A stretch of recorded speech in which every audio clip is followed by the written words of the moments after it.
Hey guys, welcome to today's Vehicle Visionary. Today we're going to do another tutorial on the C7 generation of Corvette. And if you don't know, that is the years 2014 through 2019.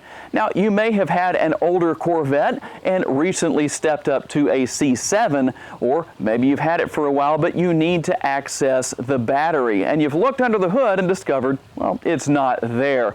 So it's back here underneath the hatch in the rear cargo area. So when you open the rear hatch up, it's going to be right back here in the rear right corner of your Corvette. And a quick word of warning, the first time you access the battery, be careful because you have to lift up the carpet and it's very easy to break that or to scratch the fender well right here. So be cautious about that when you do it.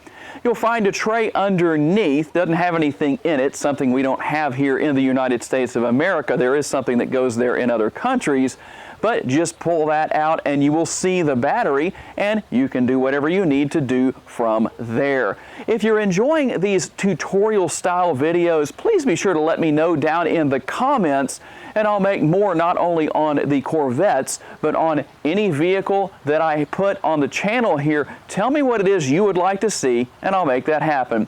I appreciate each and every one of you. Make sure to subscribe to this channel if you haven't done so already and have a wonderful day.